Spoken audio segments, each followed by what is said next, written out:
곳이 하나님 말씀은 사도행전 8장 1절에서 8절까지의 말씀입니다. 사도행전 8장 1절에서 8절까지의 말씀입니다. 저 한 절 여러분 먼저 교독하시고 마지막 8절을 합독하도록 하겠습니다.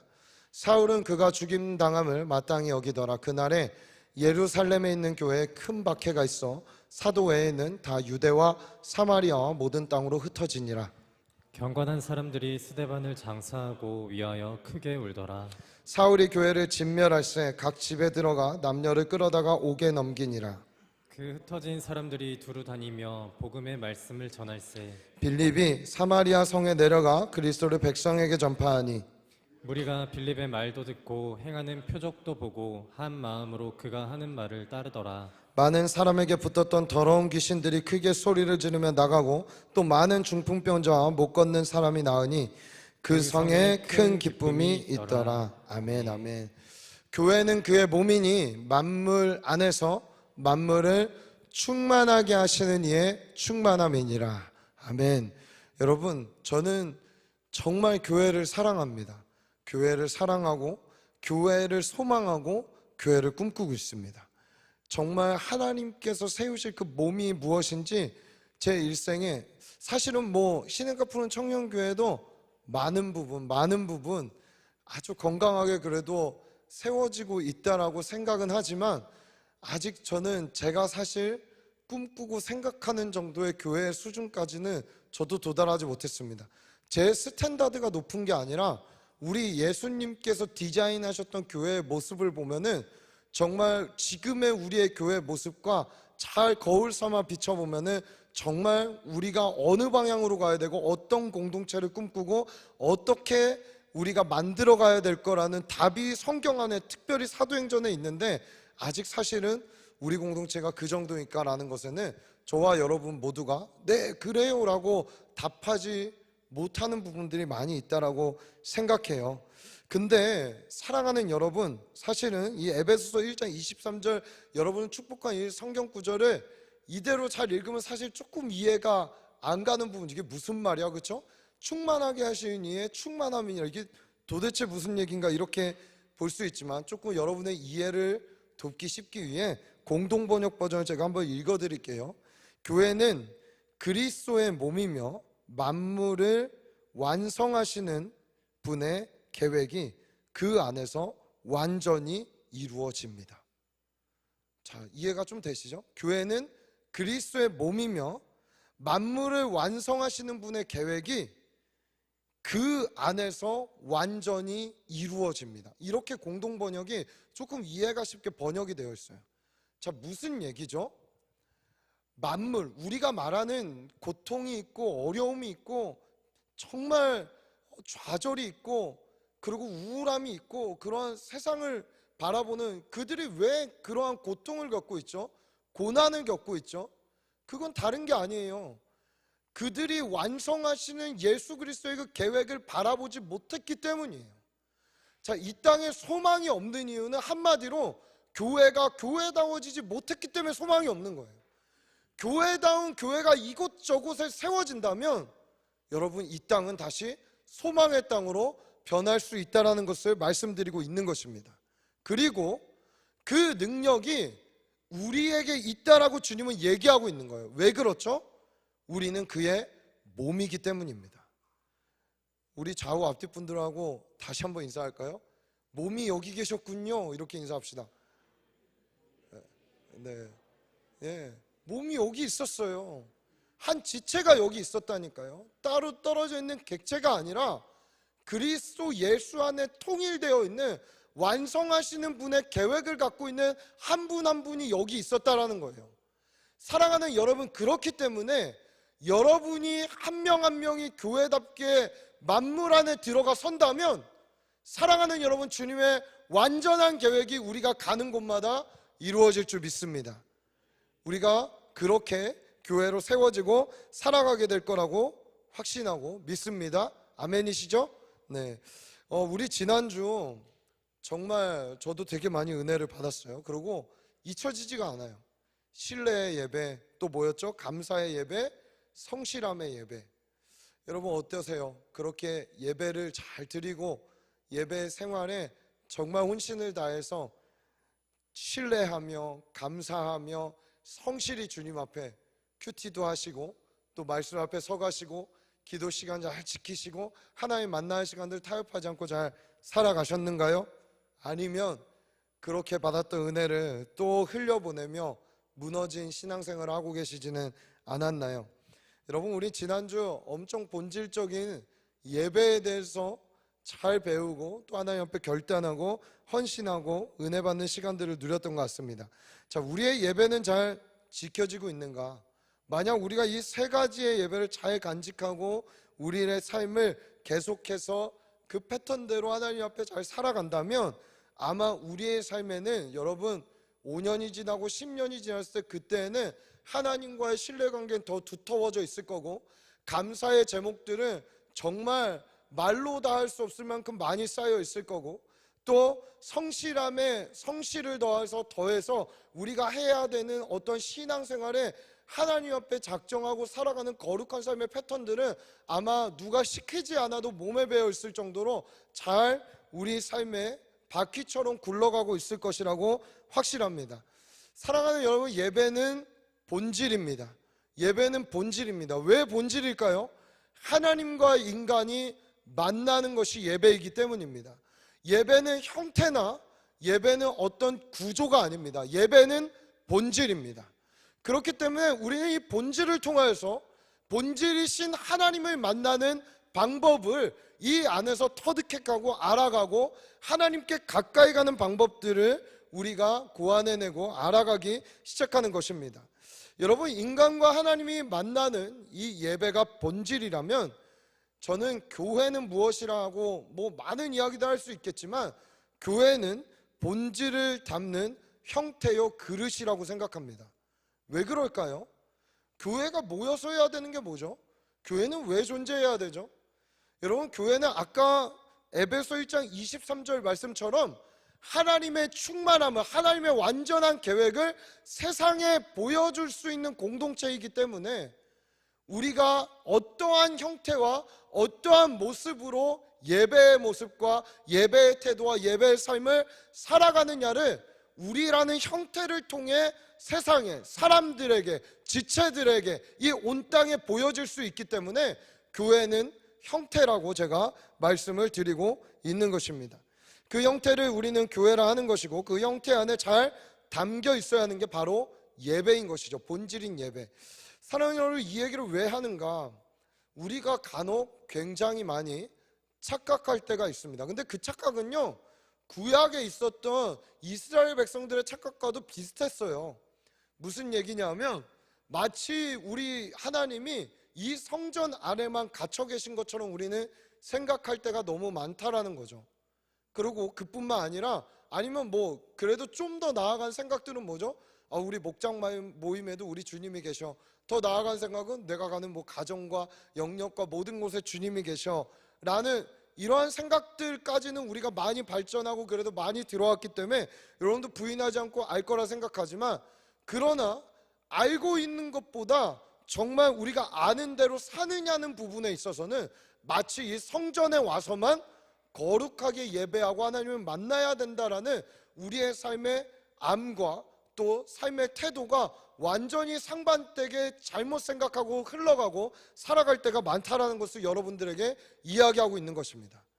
여러분, 이거 이스라엘 백성들도 동일하게 생각했었는데 성전 중심 그리고 법궤, 여러분 잘 기억하시죠? 그들은 마치 그 법궤의 속죄소를 덮어버린 그 안에 우리 주님이 계셔서 주님을 거기서 이렇게 달그락달그락 함께 옮겨 다닌다라고 생각했던 이스라엘 백성들의 착각이 있었던 것이죠. 그게 마치 지금의 우리가 이곳에서만 주님을 만날 수 있다라고 생각하는 그것과 저는 다르지 않은 생각이라고 믿어 의심치 않습니다. 예배를 잘 담고 그것을 이제 삶에 흘려보내는 것, 그리고 내가 여기서뿐만이 아니라 흩어진 그 자리에서도 동일한 임재, 동일한 하나님의 역사, 동일한 하나님의 기적, 동일한 하나님을 경외하고 동일한 하나님을 담아서 흘려보낼 수 있는 것, 이건 우리가 교회라는 형태에 담겨 있는 우리가 교회로서 주님을 담아 이곳저곳 다니는 것을 얘기하고 있는 것입니다. 사랑하는 여러분, 예수님, 우리 주님의 임재는 우리가 가둘 수 없습니다. 가둔 게 아니라 속죄서 법궤에 주님이 임해 주신 거예요. 임해 덮으신 거예요. 가둔 게 아니라. 이 성전에 주님이 갇혀 계신 게 아니라 오늘 우리를 덮으신 거예요. 이걸 믿으시기를 축복합니다. 교회가 돼서 내 안에 주님이 갇혀 있는 게 아니라, 여러분 생각해 보세요. 이 좁디 좁은 이 안에 주님이 갇혀 계시면 주님도 얼마나, 여러분 우리가 얼마나 좀 생겨갖고 얼마나 작은 거에 삐지고 얼마나 작은 거에 서운해요. 그렇죠? 막 은혜 받았다가도 나가다가 저의 한마디에 삐질 수도 있고, 저도 여러분의 한마디에 상처받을 수도 있고, 여러분들 목장 모임에서도 엄청 큰 은혜 받았다가 지체의 한마디에 상처받고 삐지고 안 나오겠다 그러고, 이런 게 우리잖아요. 이 안에 주님이 어떻게 갇혀 계시겠어요? 갇힌 게 아니라 주님이 우리를 덮으시는 거예요. 부으시는 거예요.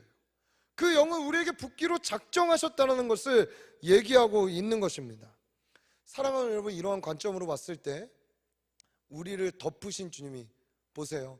덮인 사람이 가게 되면 그 덮인 것으로 말미암아 그곳도 덮이는 거예요. 그곳도 덮이고 이곳도 덮이고, 직장에 가면 직장이 덮이고, 학교에 가면 학교가 덮이고, 가정에 가면 가정이 덮이고, 내가 덮인 삶을 살고 있다면 주님의 임재가 내가 가는 곳마다 나를 덮듯이 그곳을 덮게 되는 은혜가 있을 줄 믿습니다. 오늘 본문은 사도행전의 반환점이라고도 이야기합니다. 분기점이라고도 이야기해요. 7장에서 8장으로 넘어가는 이 사건, 어떤 혹자들은 이 비극적인 일 뒤에 일어난 큰 부흥의 사건이라고도 이야기하기도 합니다. 많은 학자들은 사도행전의 인물적 전환점과 사건적 전환점을 두 가지로 나누는데, 인물적 전환점은 사도 바울이 직접적으로 바나바를 통해 나타나서 이제 본격적인 선교 여행을 떠날 때, 그때 이제 베드로에서 사도 바울로 변한다라고 그 장수로 나누는 사람들이 이제 인물적 전환점으로 보기도 하는데, 모든 사람들이 부인하지 않고 사도행전의 사건적 전환점은 이 7장과 8장이라고 이야기합니다. 많은 학자들, 성경학자들이 다 이야기하고 있는 거예요. 인정하는 바죠. 자, 여기까지 어떤 일들이 있었죠? 예수님이 제자들을 불러다가 가르치시고 승천하시는 그 사건으로 사도행전을 시작을 하죠. 그리고 승천하실 때 제자들에게 약속을 주시죠. 너희는 떠나지 말고 이곳에서 너희에게 약속하신 그 내가 약속한 성령이 임할 때까지 너희는 모여서 기도해라 라고 이야기를 하십니다. 예수님이 내가 약속한 것을 보낼 때까지 너희는 모여서 기도해라. 그러면서 어떻게 하죠? 약속을 기다리고 제자들과 120문도의 성도들이 마가의 다락방이라는 곳에 모여갖고 성령이 임할 때까지 매일 모여 기도하기를 힘씁니다. 약속한 때가 되자, 오순절이 되자 성령이 사도행전 2장에 임합니다. 성령 강림. 그 뒤에 어떻게 하죠? 베드로가 설교를 하기 시작합니다. 그때에 3,000명이 회심하면서 어떤 일이 일어납니까? 교회가 탄생합니다. 이건 우리에게 엄청나게 놀라운 사건인 거예요. 제가 이제 요한계시록 언제 끝날지 몰라지만 끝나면 사도행전을 하려고 하거든요. 근데 진짜 엄청나게 사도행전에 나오는 이 교회의 탄생은 사실은 우리가 그냥 앉아서 보면 안 되는, 사도행전은 프락시스라는 말이에요. 헬라어로. 그러니까 뭐냐 하면 사도행전 이렇게 번역됐지만 사실 프락시스는 행동이라는 뜻이에요. 행이라는 뜻이에요. 움직이다라는 거예요. 그냥. 그러니까 사도행전을 보면서 그냥 성경 읽으면서 막 가만히 있으면 사실은 사도행전을 잘못 보고 있는 거예요. 읽을 때 내 몸이 내 마음과 함께 움직여져야 돼요. 기도한다라고 했을 때 막 기도에 불타서 움직여서 성령이 내게 임하기를 막 간구해야 되고, 교회가 탄생하는 장들을 봤을 때 어떻게 탄생했을까를 보면서 내 입술과 마음이 움직여 교회에 대한 사랑과 마음, 하나님이 교회를 향해 꿈꾸고 있었던 것들이 내 마음이 막 먼저는 이 안에서 요동치고 움직여야 되고, 그리고 그것이 나의 행동으로 발산되는 것까지 가야 사실은 사도행전을 잘 보고 있는 것입니다. 3,000명의 회심과 동시에 교회가 탄생하죠. 그리고 어떻게 되죠? 기적과 표적이 셀 수 없을 만큼 그 사도들을 통해 일어나기 시작합니다. 귀신이 떠나고 병든 자가 낫게 되고 복음이 전파되고 가는 곳마다 교회가 세워지는 놀라운 은혜의 일들이 사도행전 곳곳에 드러나고 있습니다. 그리고 사역의 확장이 시작됩니다. 과부들을 돌보고 어려운 사람들을 돌보는 이러한 일들이 복음과 함께 사역의 확장이 이루어지는 것까지가 7장의 내용이라고 할 수 있습니다. 이렇게 이어지는 사도행전의 놀라운 사건이 지금 7장까지 어디에 갇혀 있냐 하면 예루살렘에 갇혀 있는 거예요. 예루살렘에. 아직 온 유대까지도, 유대 변방까지 좀 가긴 했지만 아직은 이들이 예루살렘 중심으로 이곳에만 모여 있는 모습이 나와 있는 것입니다. 즉 지역적 한계, 자신들의 민족적 한계를 뛰어넘어 역사를 만들어갈 생각은 하지 않고 있습니다. 왜 이들은 이런 생각을 했을까요? 분명히 주님께서 사도행전 1장 8절에 오직 성령이 너희에게 임하시면 이런 일이 일어날 거다 하면서 예루살렘과 온 유대와 사마리아와 땅끝까지 이르러 내 증인이 되리라 했는데 왜 이들은 가만히 멈춰서 있었을까요? 그냥 합리화시키자면 쟤를 보내서서 이러고 있지 않았을까? 저는 안 가고 저는 이 공동체, 이 교회에 있을 테니까 쟤를 보내세요 하고 있는 모습이 아니었을까라는 그냥 추측을 해보면 누군가 하겠지, 누군가 하겠지, 나는 여기서만 하겠어 라는 생각이 아니었을까라는 생각을 해봅니다. 사실 앞부분까지만 봐도 급진적으로 하나님의 성령을 통해 일하고 계셨는데 인간적 계산과 생각으로는 어때요? 더 급진적으로 해서 10,000명, 10만 명 모아서 힘을 얻어갖고 이제 온 유대 가고 그리고 파송하고 뭐 사마리아 가고 뭐 이렇게 가자라고 생각할 수 있겠지만 조직화하고 더 크게 만들고 더 많은 프로그램과 더 많은 일꾼들을 세워서 더 많은 사역을 해야겠다라고 인간적으로 생각할 수 있겠지만 여러분 잘 아시다시피 하나님의 생각과 방법은요 사람의 생각과 방법과는 확연히 다릅니다. 여러분 주님의 생각은 지극히 달랐습니다. 영혼을 잘 관리하고 세워가기 위해 세웠던 7 집사 중 아니 한 명이 더 세워져도 아쉬운 판에 7 집사 중 한 명인 스데반이 그 놀라운 일꾼이 순교당하는 일이 벌어지면서부터 잔인하고 혹독한 예루살렘의 교회에 겨울과 같은 시즌이 시작되는 거예요. 핍박이 시작되는 거예요. 모이기 힘든 때가 오게 된 거예요. 그리고 그 가장 선두에는 사도행전의 사름으로서 주인공 중 한 명인 사울이 등장하고 있습니다. 여러분 어느 정도 잔인했는가? 그는 그리스도인들을 잡고 죽이는데 아주 도 같았던 사람이에요. 우리 오늘 본문인 8장 1절의 말씀 한번 읽어볼까요? 8장 1절의 말씀 다 같이 읽습니다. 시작. 사울은 그가 죽임당함을 마땅히 여기더라. 그 날에 예루살렘에 있는 교회에 큰 박해가 있어 사도 외에는 다 유대와 사마리아 모든 땅으로 흩어지니라. 얼마나 잔인할 수 있는가? 죽였어요. 죽인 다음에도 그냥 인간적인 감성조차 없는 거예요.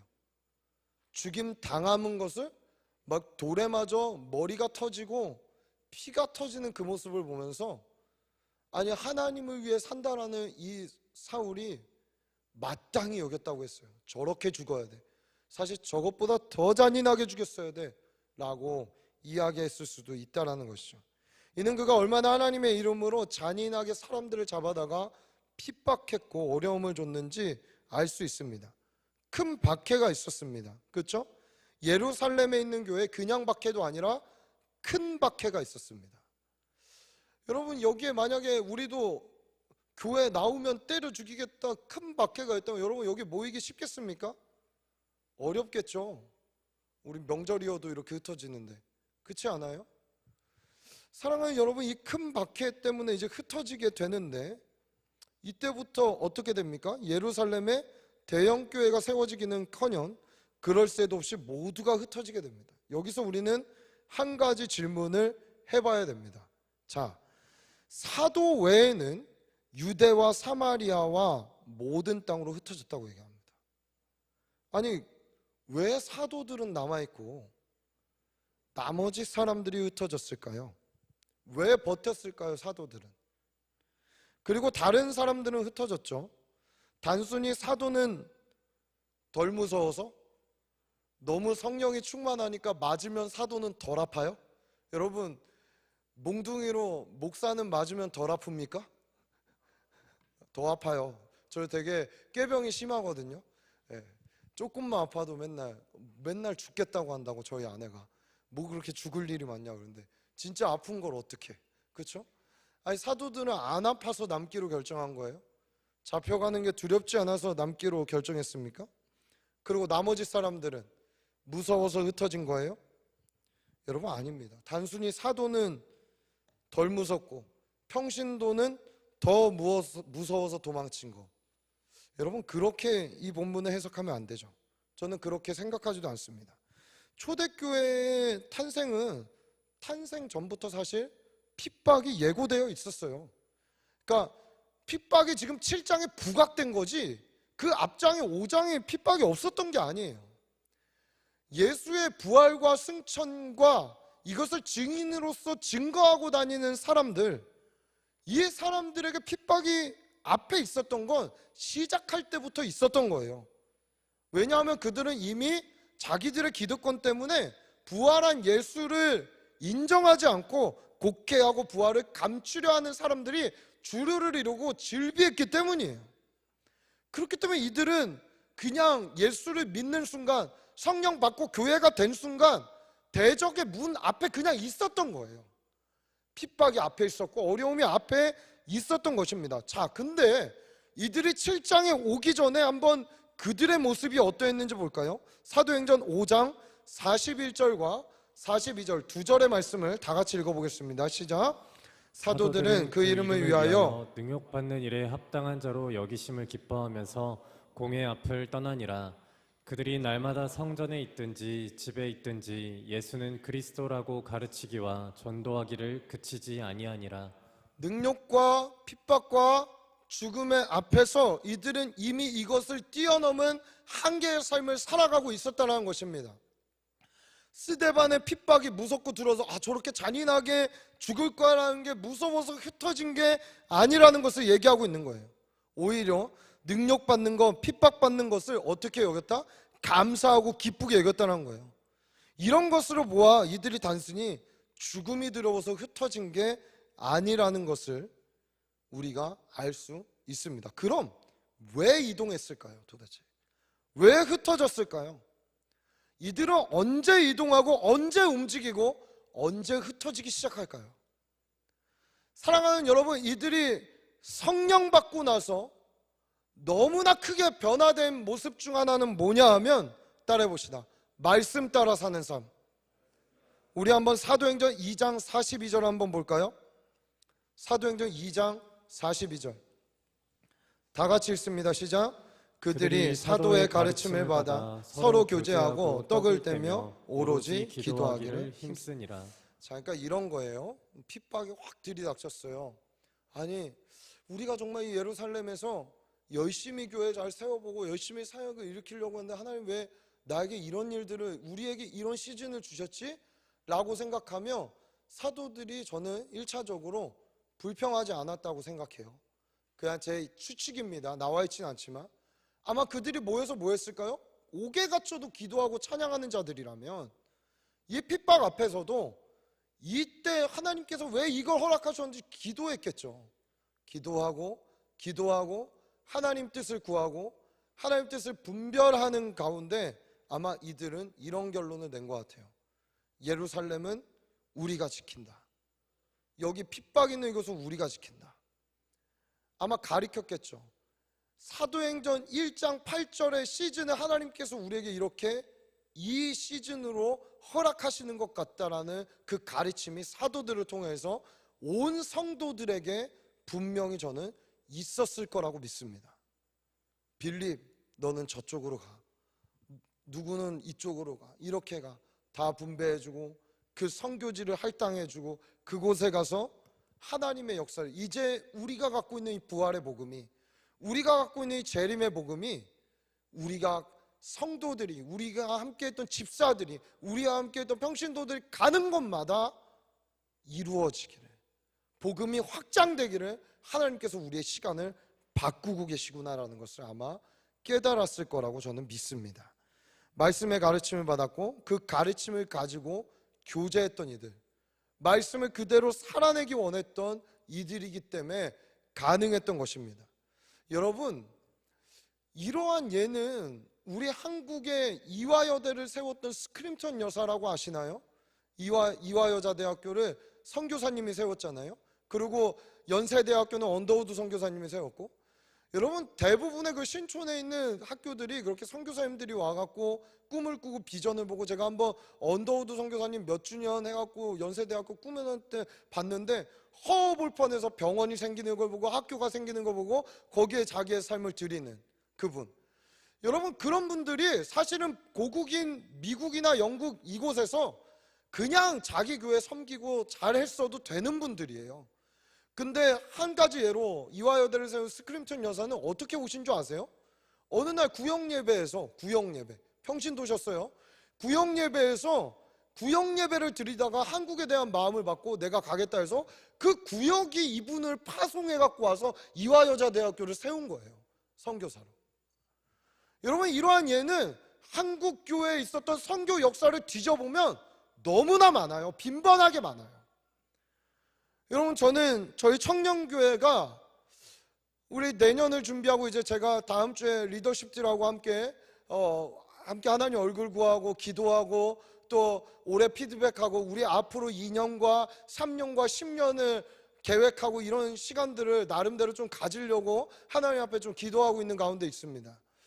여러분, 저는 우리 청년교회가 이러한 교회가 되기를 간절히 소원합니다. 어느 날 갑자기 목장 모임 이렇게 하는 거예요. 목장 모임 하다가 뭐 하민이 목장에서 이렇게 목장 모임 하다가 갑자기 막 어디 마음받은 지체가 나와서 하민이 목장에서 누굴 파송하고 그를 위해 기도하고 그의 인생을 책임지고 그를 통해 하나님 나라 확장되는 거 우리가 함께 중보하고 이러는 일들, 여러분 이것이 바로 흩어지는 교회로서 주님께서 우리에게 맡기신 사역이라는 것입니다. 두려워서 어려워서 움직이는 거, 여러분 두려워서 예수 믿는 거, 두려워서 따라가는 거 오래가지 못합니다.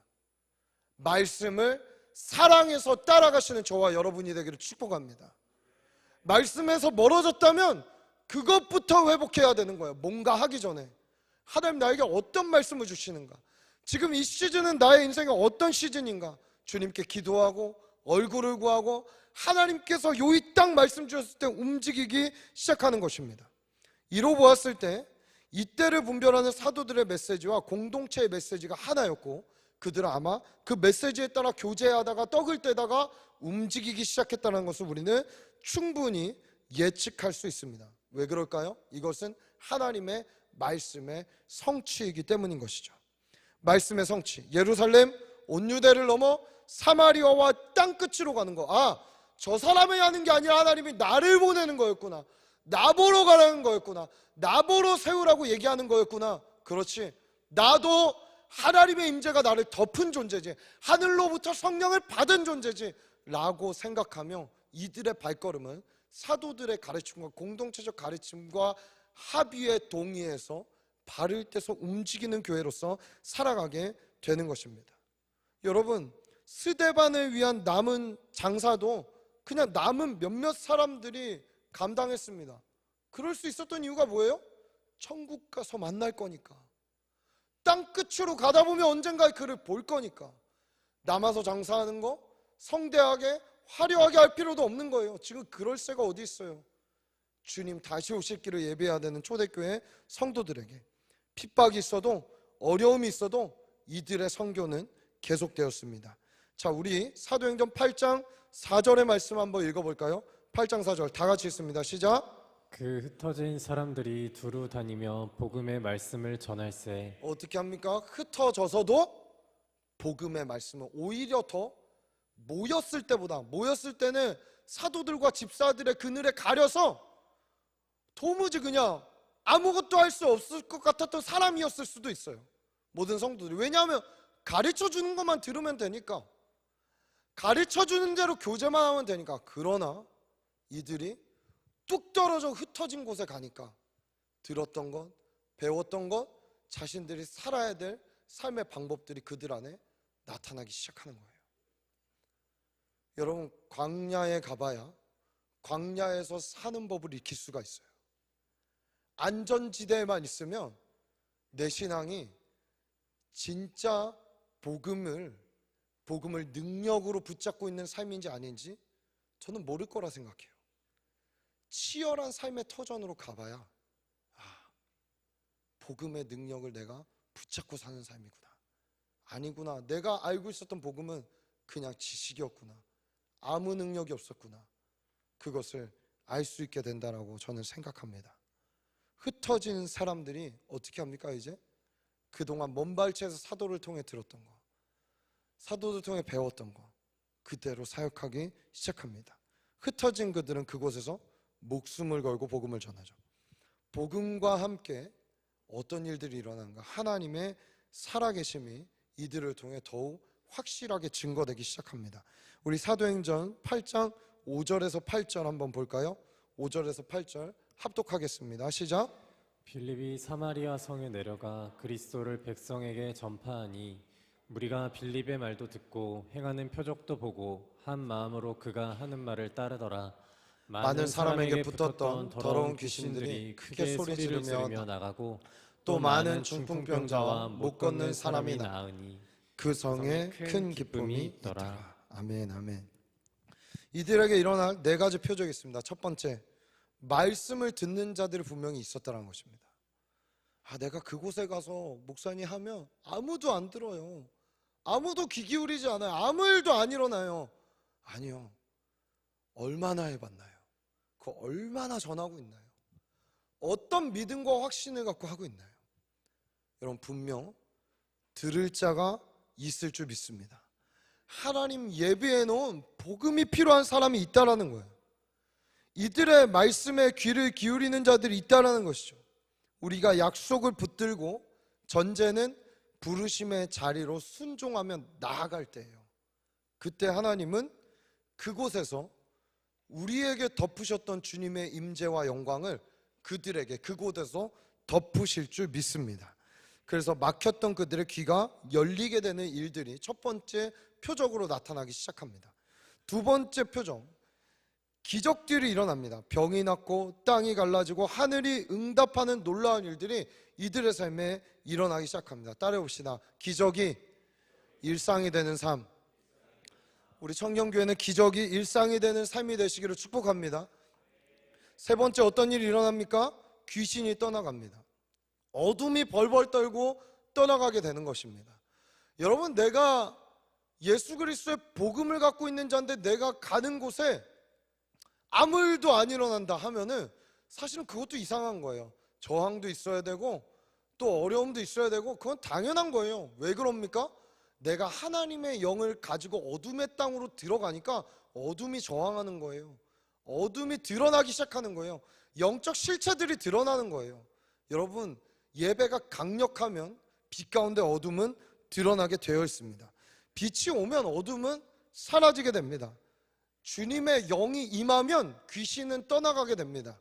사랑하는 여러분, 우리를 괴롭히고 이 땅을 괴롭히고 있었던 어둠과 사망과 저주의 역사들이 저와 여러분이 빛을 갖고 가는 곳마다 떠나가고 빛이 임하는 놀라운 일이 있기를 간절히 소원합니다. 요 세 가지 뒤에 일어나는 마지막 기적입니다. 따라해 봅시다. 큰 기쁨이 있었다. 큰 기쁨이 있는 것입니다. 여러분, 지금 빌립이 가서 밟고 있는 땅은 기쁨의 땅이 아닙니다. 저주받았다라고 수십 년간 유대인들을 통해 저주받았다라고, 너희는 개만도 못하다고, 짐승만도 못하다고 상처 덩어리로 아주 엉켜 있었던 땅이 사마리아 땅입니다. 그렇죠? 유대인들에게 민족적으로 괄시당하고 민족적으로 학대당하고 민족적으로 그냥 태생부터 아픔을 갖고 태어나는 땅에 사는 사람들이 사마리아 사람들이에요. 이곳에 큰 기쁨이 임했다는 거, 태생적으로 기쁨이 없는 도시가 기쁨으로 변하게 됐다는 거, 저주의 도시이며 어려움의 도시인 이곳이 완전히 시티 오브 조이, 정말 기쁨의 도시로 완전히 탈바꿈된 것은 하나님의 기적인 것입니다. 여러분, 헬 조선이란 말 막 많이 쓰잖아요, 우리 젊은 세대들. 그렇죠? 그 최근에 제가 수요기도회 때도 이야기했지만 지금 관악구 이 지역에 얼마나, 그냥 저는 뭐 도사는 아니지만 직감적으로 느끼고 직감적으로 나름대로 기도할 때마다 하나님이 알게 하시고 느끼는 것들이 있어요. 제가 그걸 다 얘기하면 아마 저도 이단이라 그럴지도 모르기 때문에 하나님과 저와의 비밀함으로 간직하고 있는 것들도 굉장히 많아요. 보거나 듣거나 함부로 이야기하지는 않습니다. 그런데 직관적으로 막 일들이 터지고 일어날 때 하나님이 느끼고 보게 하시고 들리게 하시고 그냥 마음에 이렇게 무겁게 주시는 것들이 있었어요.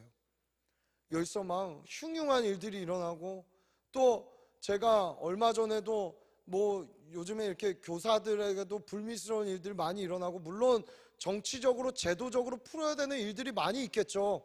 뭐 그건 제가 전문가가 아니니까 전문가들이 할 영역이라면, 저의 전문이라고 말하면 좀 그렇지만 어쨌든 하나님과 사람 사이에 있는 영의 세계를 우리가 알고 있는 그리스도인들 아니겠습니까?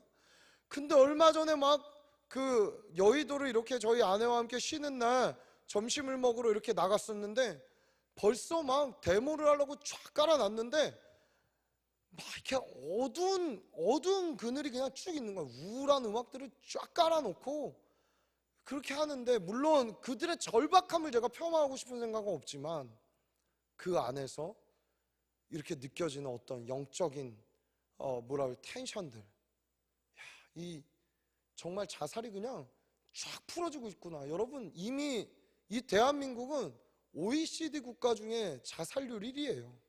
우울증, 공황장애, 여러분 뭐 말할 수 없이 조울증부터 시작해서 이 정신적 정서적 질병은 정말 아마 뭐 통계를 내봐야 알겠지만 국가들 중에 탑을 달리고 있지 않을까라는 생각도 많이 하게 됩니다. 맞죠? 의료적으로 풀어야 되는 부분들도 있습니다. 의학적으로 접근해야 되는 부분들도 있습니다. 근데 그와 동시에 우리가 기도해야 될 줄 믿습니다. 그리고 우리가 흩어진 그곳에서 그 어둠을 몰아내야 될 줄 믿습니다. 여러분, 우울의 도시와 우울의 땅이 기쁨의 땅으로 변하는 일들이 저와 여러분이 흩어진 그 자리에 있게 되기를 예수님의 이름으로 축복합니다. 우리 예배팀 올라와 주실까요? 여러분, 이 일은 고여서 우리가 여기서만 있으면 일어나지 않습니다. 절대. 저는 그렇게 봐요. 우리가 그냥 우리끼리 좋다고 맨날 그냥 우리끼리 좋아하는 찬양 부르고 우리끼리 좋아하는 말씀 나누고 우리끼리만 알아듣는 이야기를 한다고 저 세상 사람들의 우울감이 나아질까요? 그들이 갑자기 어느 날 예수를 알게 될까요? 예, 물론 주님이 그런 일도 벌이기도 하시죠. 무슬림 지역에 직접 나타나기도 하시고 꿈의 환상 중에 나타나기도 하시고. 그러나 이 도시 대한민국은 아직까지 복음을 전하는 것이 불법화되어 있지가 않습니다. 그렇죠? 근데 우리는 얼마나 이 복음의 능력을 누려서 이 말씀을 그들에게 전하고 복음을 전하는 삶을 살고 있는가? 지난주에 이제 분리개척 이야기도 했었는데, 우리는 이런 일들이 하나님의 몸된 교회가 세워지는 일에, 또 나아가는 일에 얼마나 관심을 갖고 그것을 영광스럽게 생각하고 있는가? 혹 그냥 이곳이 안전지대이기 때문에 여기 머물러 계신 청년들이 있지는 않아요? 그렇지 않습니까? 저는 그럴 수도 있다고 봐요. 그럼 그거 한번 주님 앞에 잘 점검해 보세요. 어쩐 주님, 여러분의 시즌을 옮기고 싶으실 수도 있어요. 진짜예요. 제가 얘기하잖아요. 얼마나 모였나는 중요하지 않아요. 어떤 사람들이 모이고 있는가요? 어떤 사람들이. 복음의 핵을 갖고 있는 사람들이 모이면 두세 사람이 모여도 그곳에서는 핵분열이 일어납니다. 핵폭탄과 같은 주의 임재가 떨어집니다.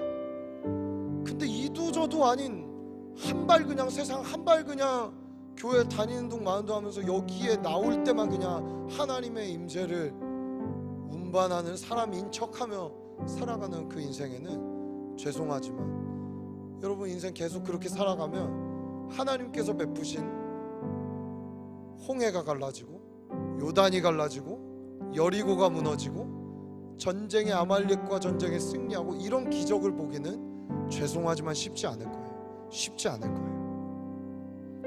여러분 움직이는 교회가 되기를 간절히 소원합니다. 물은요 고여 있으면 썩어요. 흘러가야 돼요. 흘러가시기를 축복합니다. 지교회로도 흘러가시고 여러분의 일터로도 흘러가시고 여러분의 가정으로도 흘러가시고 여러분의 학교로도 흘러가셔서 하나님이 우리의 시즌을 바꾸신다라는 깨달음 안에 부르심의 자리에 순종하며 주님 내가 가는 그곳에서도 내가 증인의 삶을 살아가겠습니다. 살리겠습니다. 어둠을 몰아내겠습니다. 말씀의 능력을 존중하고 경험하겠습니다. 이렇게 살아갈 때 에스겔서 47장에 나와 있는 지성소에 고여있는 물이 아니라 지성소로부터 흐르는 물들이 우리가 돼요. 우리가 가는 곳마다 발목을 잠그고 허리를 잠그고 많은 영혼들을 잠궈내고 살려내서 살리는 물로 우리를 주님이 세워가실 줄 믿습니다. 여러분 기대하세요. 저는 여러분 한 분 한 분이 그 물방울들이 되어 흘러가기를 기대해요. 기도해요. 그런 환상을 보는 거예요. 우리 청년교회는 흘러가고 움직이는 교회가 됩시다. 우리가 가는 곳마다 주님 예배가 세워지게 하여 주옵소서. 가는 곳마다 살아나는 역사가 있게 하여 주옵소서. 하나님 우리를 사용하여 주옵소서. 움직여야 산다. 할렐루야. 우리 함께 찬양하고 기도하는 시간 갖도록 합니다.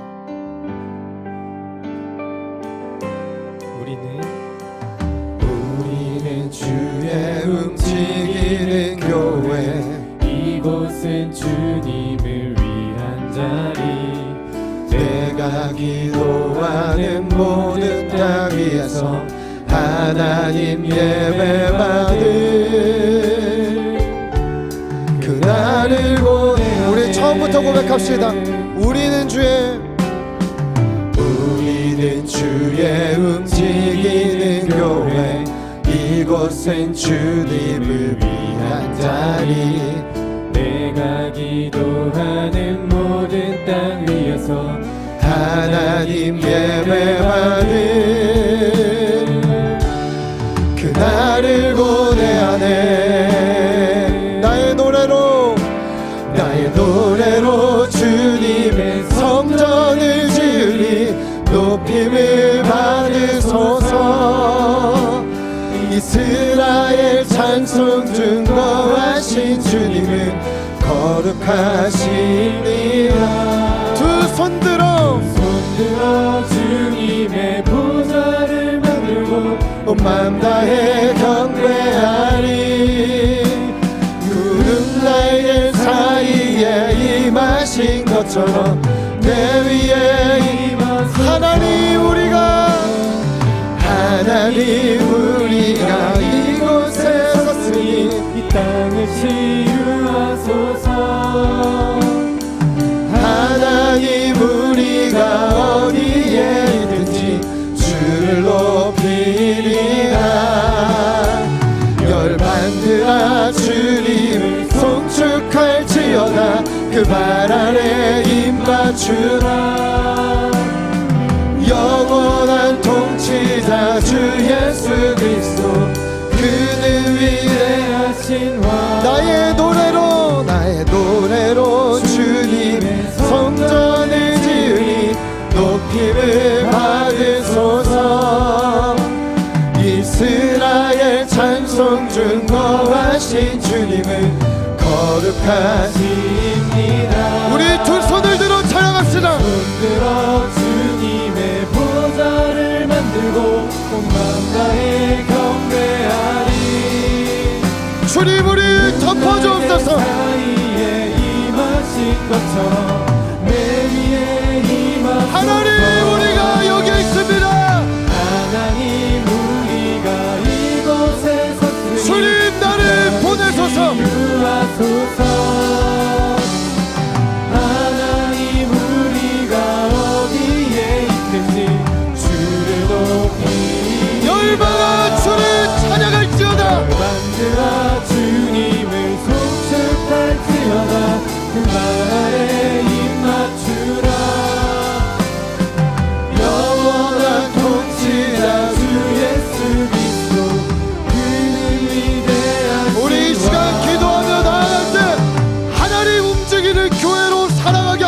주옵소서.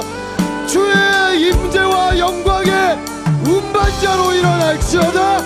내 안에 어둠이 몰아지게 하시고 예수 그리스도의 왕되심이 나로부터 시작되게 하여 주옵소서라고 우리 이 시간 이곳에서 복음의 능력을 경험하여 움직이는 교회로 살아갈 우리를 기대하며 주의 이름 부르짖어 기도합니다. 주여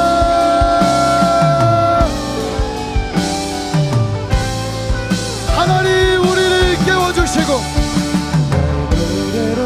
우리를 덮어주옵소서. 머물러 있는 제자들이 않게 하시고 성령 받은 자들 되어 움직이게 하십시오. 어디로 와서 어디로 가지 모르는 자들처럼 주의 영의 이끌을 받아 말씀의 통치를 받아 움직이게 하소서.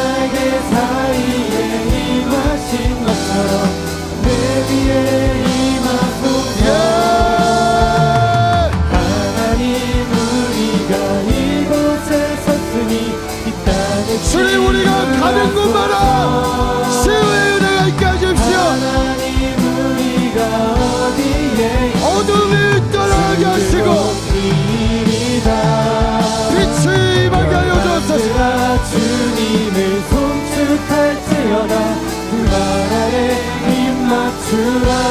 주여 영원한 통치자 주 예수 그리스도 그는 위대하신 나의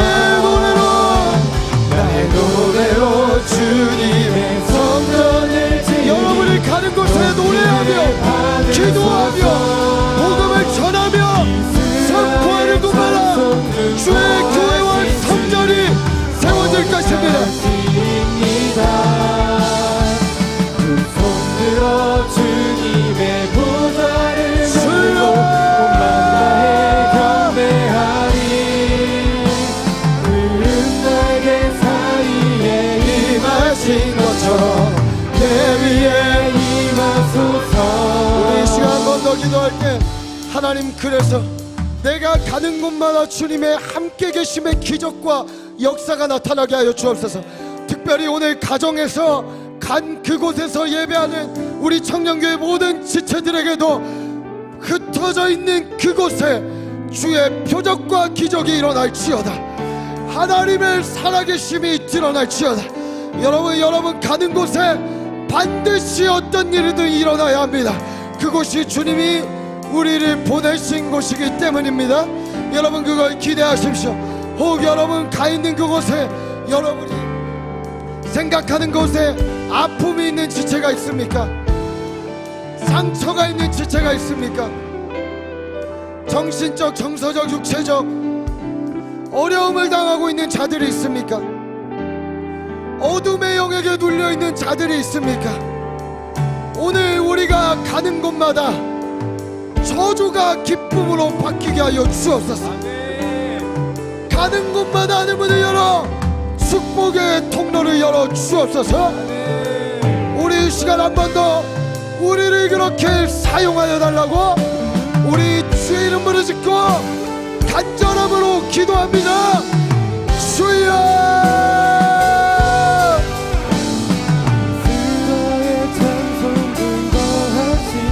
말씀을 듣는 자들을 있게 하시옵소서. 기적과 표적이 일어나게 하시옵소서. 주님의 보좌를 만들고 온 만나에 경배하리.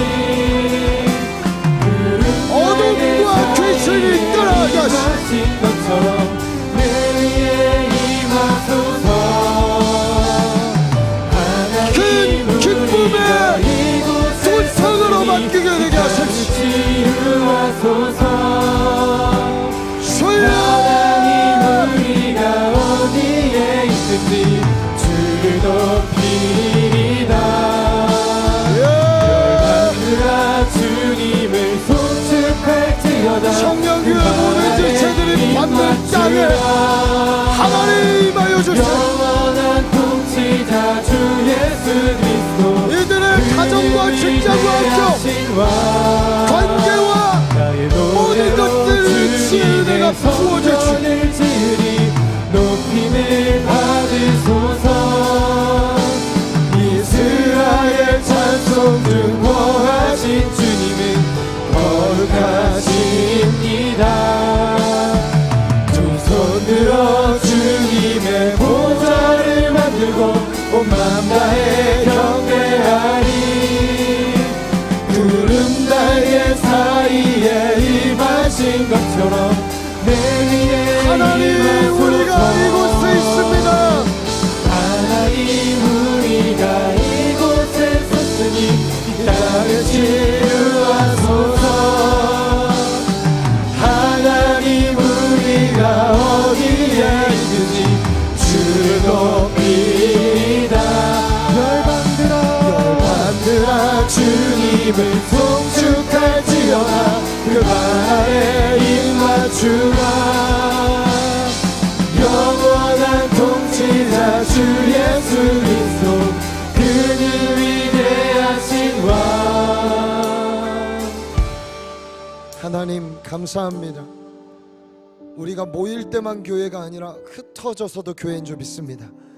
교회에 부으셨던 은총과 축복, 교회에 부으셨던 권세와 능력이 흩어진 그곳에서도 동일하게 이루어지는 줄 믿습니다.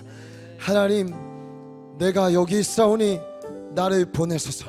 내가 여기 있사오니 나를 사용하소서. 주님 앞에 담대하게 드리는 자들 되게 하여 주시옵소서. 주님의 기적과 표적이 일상이 되는 우리가 되게 하여 주옵소서. 우리가 가는 곳마다 기쁨이 회복될지어다. 치유가 회복될지어다. 기적이 회복될지어다. 하나님, 우리를 그렇게 사용하여 주옵소서. 우리의 눌려있는 모든 자존감들을 주님 다시 한번 세워주시고, 주님으로 말미암아 빛으로 우리 가운데 임하여 주시어서 우리 안에 어둠이 떠나가게 하시고 질병이 치유되게 하시고 하나님의 역사를 나의 삶을 통해 보며 간증하는 하나님 부활의 증인들로 살아가게 하여 주옵소서. 감사합니다. 이제 흩어진 자리로 나아갑니다. 그곳이 주님 보내신 자리가 되어 주의 은총이, 주의 영광이 끊이지 않고 가득 부어지는 곳이 되게 하여 주옵소서. 모든 영광 주께 올려드리며 이 모든 말씀 살아계신 우리 구주 예수님의 이름으로 기도합니다. 여호와는 내게 복 주시고 너를 지키시기를 원하며, 여호와는 그 얼굴을 내게 비추사 내게 은혜 베푸시기를 원하며, 여호와는 그 얼굴을 내게로 향하여 두사 내게 평강 주시기를 원하노라. 지금은 우리 구주 예수 그리스도의 은혜와 하나님 아버지의 사랑과 성령님의 감화감동 역사 교통하심이 모이는 교회와 흩어져서도 교회로 살아가기로 결단하는 시냇가 푸른 청년교회 모든 지체들과 시냇가 푸른 나무교회와 한국교회와 이미 흩어져 있는 열방의 모든 교회 위에 이제로부터 영원까지 함께 하시기를 간절히 축원하옵나이다. 아멘.